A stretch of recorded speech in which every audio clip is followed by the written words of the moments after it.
So what if the ultimate life hack isn't, finding some clever way to eliminate all your stress, but actually learning to stare directly into the darkest, uh, most manipulative parts of human nature? It's a pretty intense thought to start with. Right. But welcome to the deep dive. Today we are completely tossing out the usual advice about building this perfect, frictionless bubble to live inside. Yeah, we're going in a completely different direction today. Exactly. Instead, we're exploring this really fascinating essay. It's called On Understanding: Fear, Power, and the Examined Life. And we're pulling from a pretty wild stack of sources for this one. We really are. I mean, we're connecting a legendary scientist, a foundational management guru, ancient Stoic philosophers, and a modern power strategist. It's quite the lineup. And the mission here, for you listening, is to discover how we can navigate a chaotic world, not by, hunting for comfort, but by pursuing radical clarity. And that pursuit of radical clarity, it really starts with the fundamental reframing of how we view our own anxieties. The cornerstone of this entire exploration is this thought from the physicist Marie Curie. She observed that nothing in life is to be feared, it is only to be understood. Wow. Yeah, and she follows it up by saying, now is the time to understand more so that we may fear less. And honestly, this is a quietly revolutionary idea when you really pull it apart. Well, at first glance, it almost sounds like something you'd read on a motivational poster, Yeah. Like, cheer up, the world is safe. Right, but she's not saying that at all. Curie isn't claiming the world is inherently safe, and she's definitely not dismissing fear as some irrational emotion we should all just suppress. Okay, so what is the actual mechanism she's getting at? She's proposing that fear is the exact emotion that fills the void where understanding hasn't arrived yet. Oh, interesting. Yeah, think of it like a psychological vacuum. If fear is essentially a lack of information, then the remedy for it isn't someone patting your shoulder telling you it's going to be fine. Because that doesn't actually fix the lack of information. Exactly. The only actual remedy is clarity.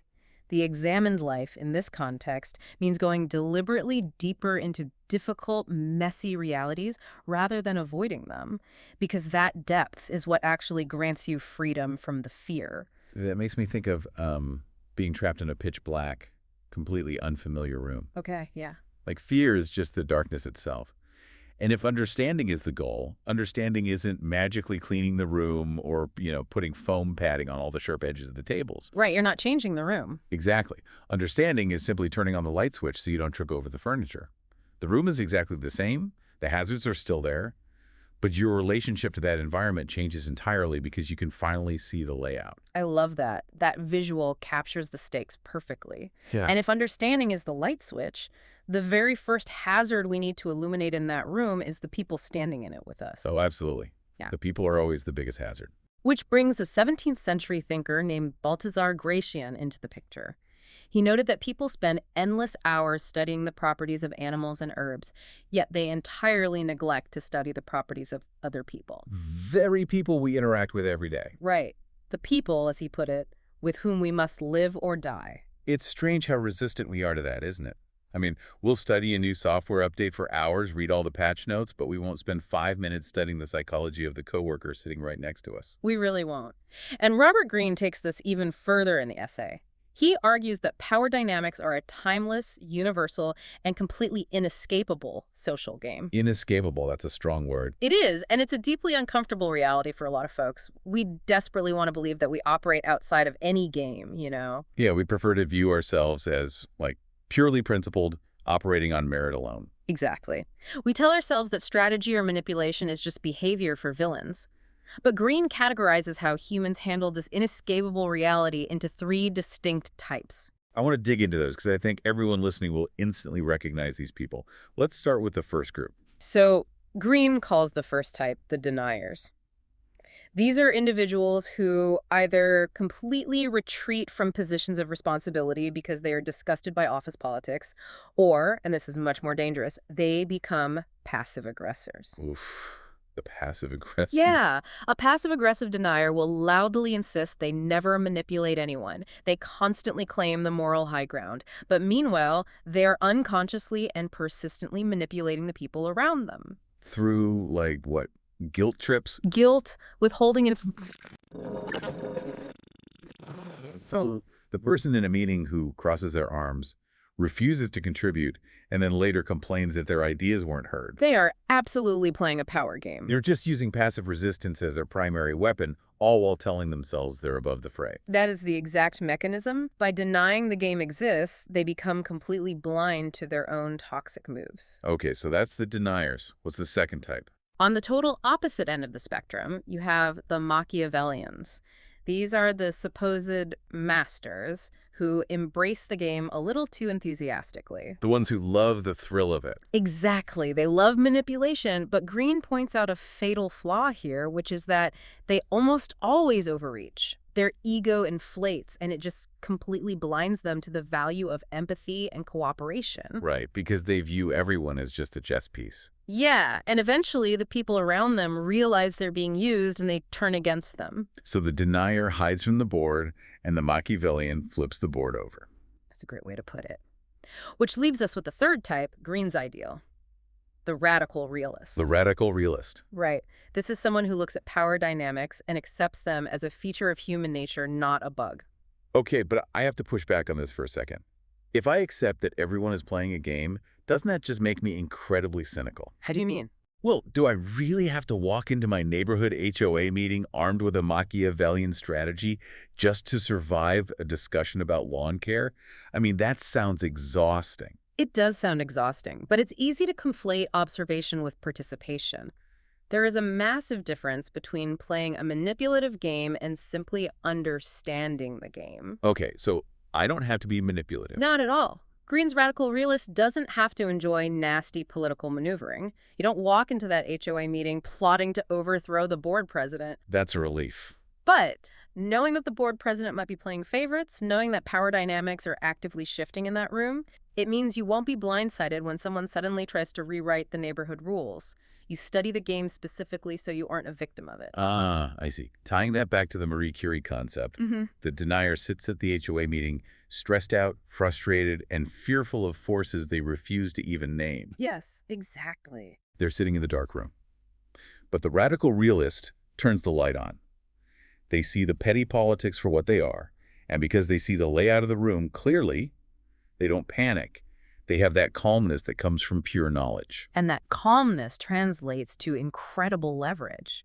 If we take that radical realist mindset and apply it not just to surviving an HOA meeting, but to the very specific game we play every day, our work of it, it completely upends traditional management theory. Oh, this is a huge shift. It really is. If you accept that people are complex, self-interested creatures playing a game, how do you actually get them to do their jobs without becoming a manipulative Machiavellian yourself? That feels like the perfect moment to introduce Peter Drucker's concept of the knowledge worker. I know Drucker is foundational to modern management, and he realized decades ago that the economy was shifting, right? He did. His core thesis is that you simply cannot manage a knowledge worker the way you historically managed raw labor or factory machinery. Because the mechanism of production completely changed. Precisely. If you are managing a trench digging crew, you can command raw labor. You can literally measure the feet of dirt moved per hour. Sure, it's totally quantifiable. But when the means of production is the human brain, when you're managing software engineers or data analysts or marketing strategists, you cannot stand over their shoulder and command them to generate a brilliant insight. Be creative right now. Exactly. It just doesn't work. You cannot command a knowledge worker. You have to attract them. Attract them. Yeah. And Drucker uses a phrase for this that is so deceptively simple. He argues that managers need to treat their best employees like volunteers. Which is wild to think about. Right. If you're a traditional manager, that sounds utterly ridiculous. You're thinking, what do you mean volunteers? I pay them a very high salary. But a salary is no longer a binding contract for a knowledge worker's best effort. I mean, your top performers can take their brains and walk out the door to a competitor tomorrow. That's true. Their tools are entirely portable. In that sense, they are literally volunteering their mental energy to your organization each day. What keeps them in the seat isn't just the paycheck. Drucker says they require meaningful challenge. Wait, if I can't just move them around the board like compliant little chess pieces? It's almost like traditional management was a solo game, but managing knowledge workers is like hosting a dinner party. A dinner party, I like that. Yeah, like I can't just cook whatever meal is easiest for me, lock the doors, and force everyone to eat it. If I want them to stay, I have to actually figure out who is vegetarian, who has a peanut allergy, and who absolutely hates small talk. That is a brilliant way to frame it. because it highlights the necessity of what we might call epistemic humility. Epistemic humility. Yeah, both Drucker and Green are demanding that we drop our ego. Management, in Drucker's view, is essentially a marketing job. A marketing job. Yeah, you don't start by demanding what you want from the employee. You have to look at the actual human being in front of you and ask, what does the other party want? What do they value? How do they define a result? Turning the light switch on again. The manager who refuses to understand the inner world of their team, the denier who just wants everyone to act like a programmable robot, they just live in constant fear. They do. They are terrified of quiet quitting. They panic about turnover, all because they don't understand the environment they're supposed to be leading. So understanding expands your capacity to act effectively. When you study human nature, you just stop being shocked by it. Exactly. But of course, human behavior is only half of the equation here. Right, because we can understand our coworkers' motivations perfectly, we can manage them with deep empathy, and the universe will still find a way to throw a wrench into the gears. Oh, absolutely. What happens when reality itself just refuses to cooperate? That's where we turn to the Stoics, right? Brought into modern focus by Ryan Holiday in this essay. Yes.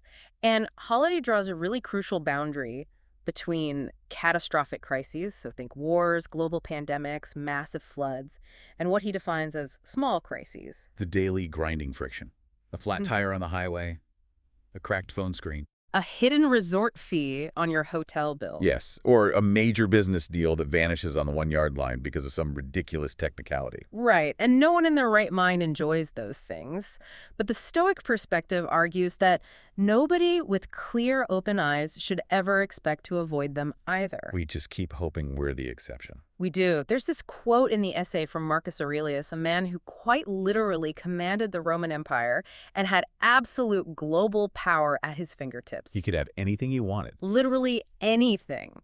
Yet he had to constantly remind himself not to ask for the impossible. He wrote that expecting a shameless, terrible person not to exist is absurd. They are a statistical inevitability. I actually find that thought incredibly liberating. Just mathematically, if you interact with enough people, you will eventually meet a liar.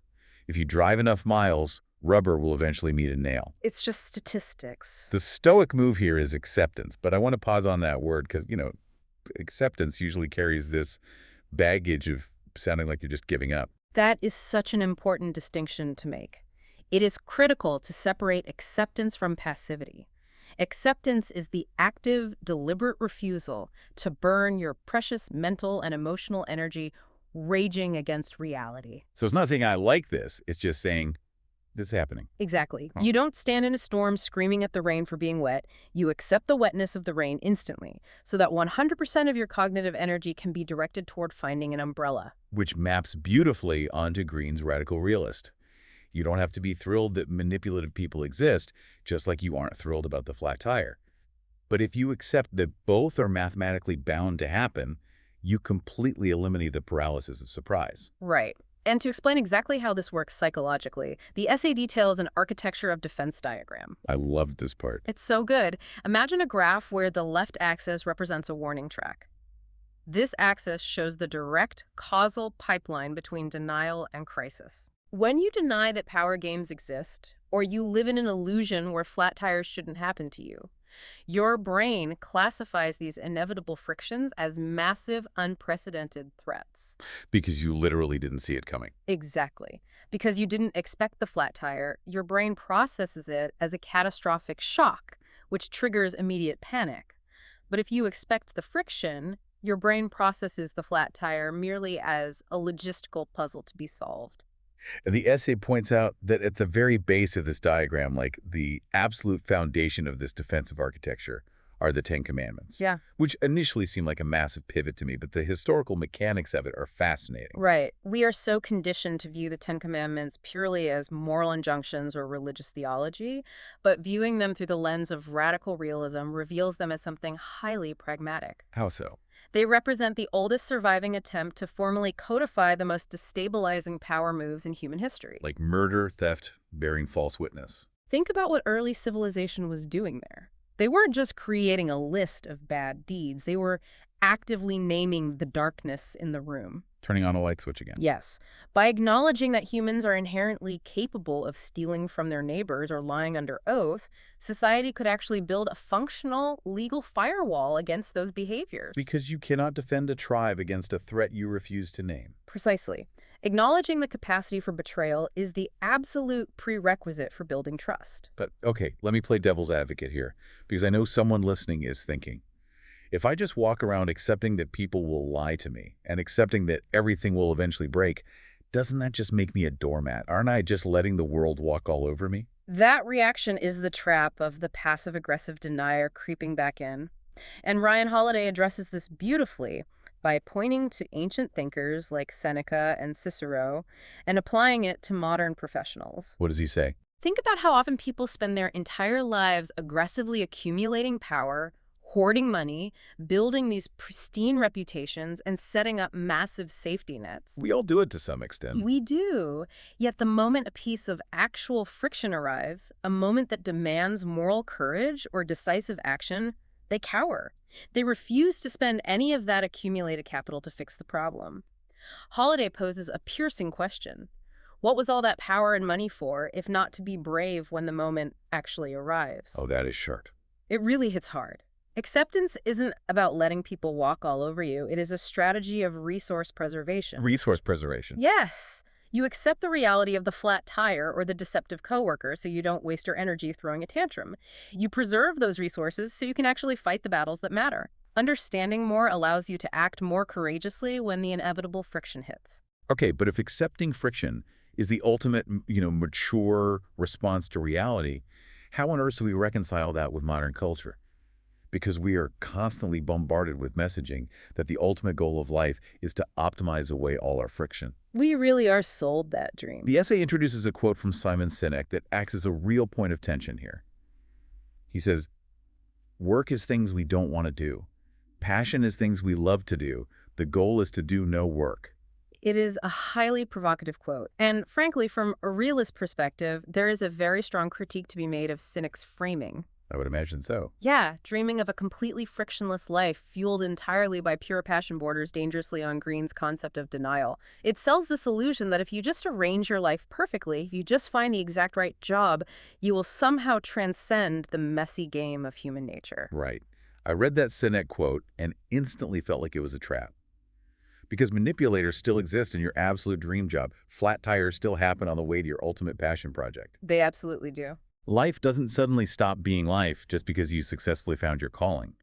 Expecting to do no work sounds like wanting to sail a boat, but demanding that the universe provide absolutely no wind resistance. That's a great analogy. It sounds incredibly peaceful in theory, but without some resistance against the sail, the boat cannot move. You aren't sailing, you're just drifting. That sailboat analogy is crucial.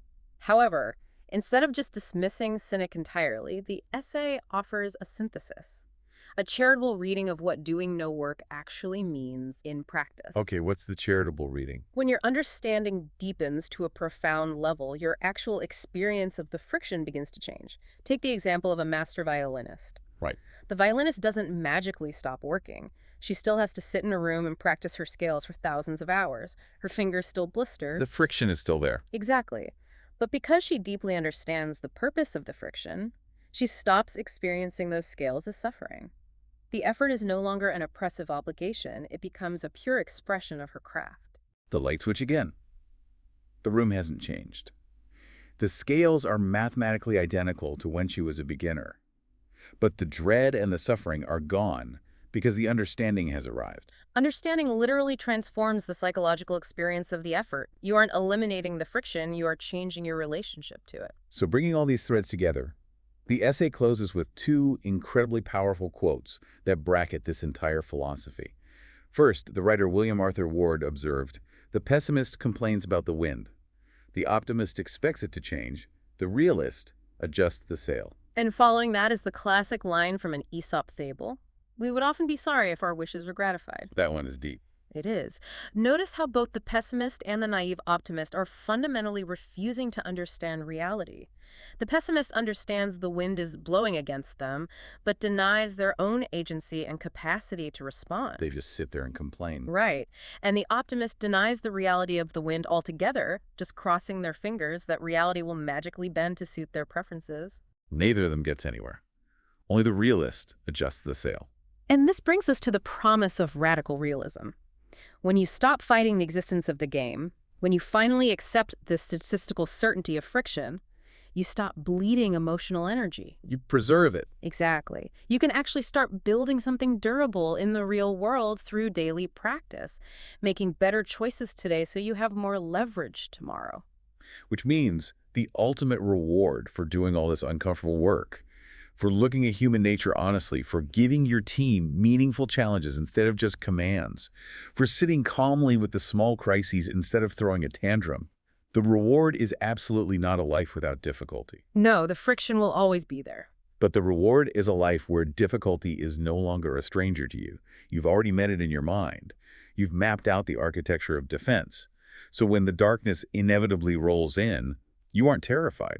You just adjust the sail. You've turned on the light in the dark room. You still have to physically navigate the obstacles in the room, but you are no longer at risk of blindly tripping over them. I want to leave you, the listener, with a specific question to chew on today as you go about your routine. Think deeply about your own life right now. What is one shameless person, one recurring flat tire in your schedule, or one messy office dynamic that you are actively, stubbornly refusing to understand? That's a great question to ask yourself. Are you standing in a dark room complaining about the dark? And perhaps more importantly, how much of your own mental energy is that refusal secretly costing you every single day?